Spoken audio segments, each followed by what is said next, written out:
yakni tentang keutamaan berzikir. Apa dampaknya ketika kita berzikir kepada Allah? Allah Subhanahu wa taala berfirman, "Alladzina amanu wa tatma'innu qulubuhum bidzikrillah. Ala bidzikrillah tatma'innul qulub." Sadaqallahul azim. Allahumma arhamna bil Qur'an.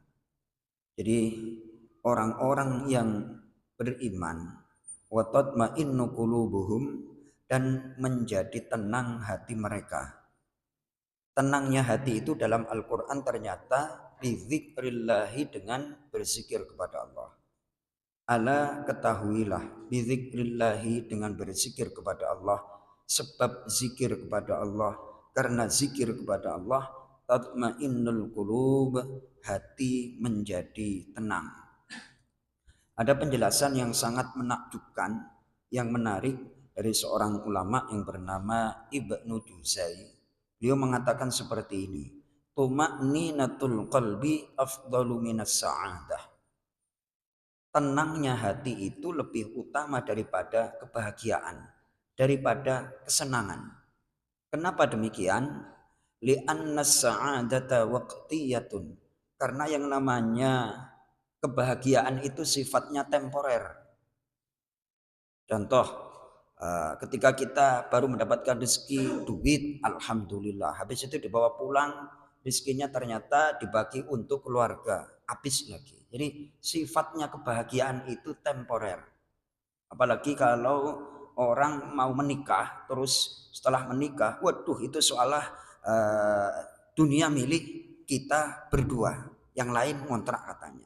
Setelah resepsi lewat seminggu, wah udah macam-macam tuh yang namanya tuntutan. Ntar tinggal di mana, ngontrak di mana, kerjanya gimana, dan seterusnya dan seterusnya. Jadi yang namanya kata Ibnu Juzai, li'anna sa'adata waqtiyatun. Sementara karena kebahagiaan itu sifatnya temporer, apapun mau kesenangan apapun itu sifatnya temporer di dunia ini. Lalu wa anna tuma'ninatal qalbi, sementara tenangnya hati istimrariyatun wa abadiyatun.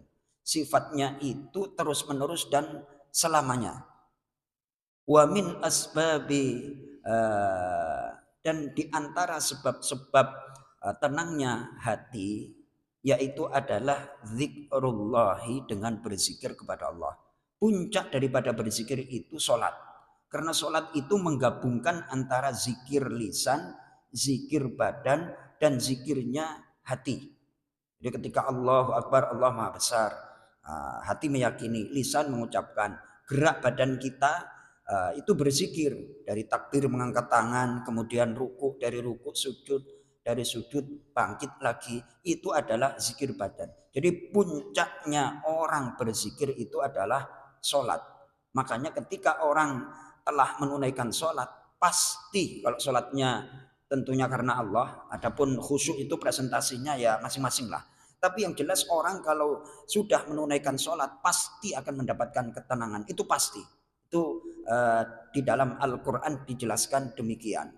Nah kemudian dikaitkan dengan waladzikrullahi akbar, dan zikirnya Allah itu lebih besar.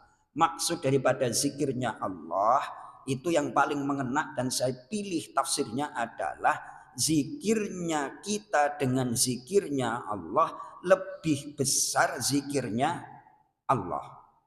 Gampangnya contoh, ingatnya orang tua anak sama ingatnya anak sama orang tua lebih besar mana tuh? Lebih besar ingatnya orang tua.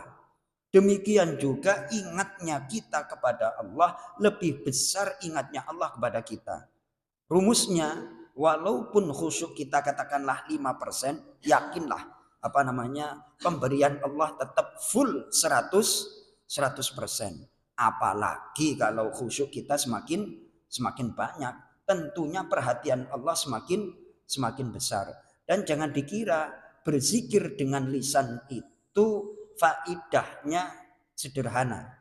Dalam Sahih Bukhari, ini kitab Sahih Bukhari, hadis terakhir yang ditulis oleh Imam Ghazali, oleh Imam Bukhari adalah kalimatani khafifatani thaqilatani fil mizan. Kalimatani khafifatani 'alal lisan. Dua kalimat yang ringan di lisan. Kemudian thaqilatani fil mizan. Namun kalimat ringan itu berat di timbangan Allah. Habibatani ilar rahman.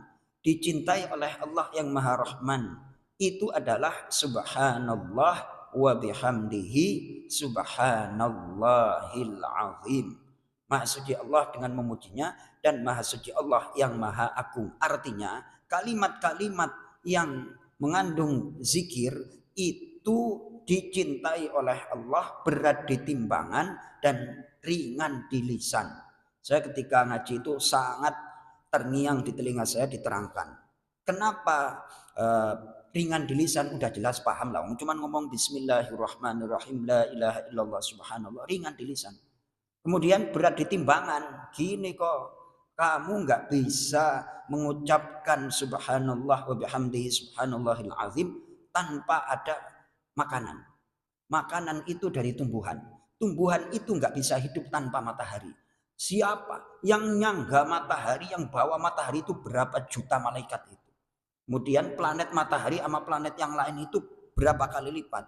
Jadi kamu mengucapkan subhanallah itu benar-benar berat dengan memahami cara berpikirnya demikian. Kita sholat nggak bisa tanpa makanan. Makanan dari tumbuhan. Tumbuhan nggak bisa hidup tanpa ada sinar matahari. Yang menyangga, yang membawa matahari itu berapa besarnya. Maka dari itu ketika kita berzikir sungguh-sungguh dan harus yakin ingatnya Allah lebih besar daripada ingatnya manusia dan akan membawa ketenangan. Mudah-mudahan kita senantiasa dianugerahi oleh Allah Subhanahu wa taala untuk pandai berzikir, pandai bersyukur sehingga kita diingat dan diberikan nikmat oleh Allah Subhanahu wa taala. Assalamualaikum warahmatullahi wabarakatuh.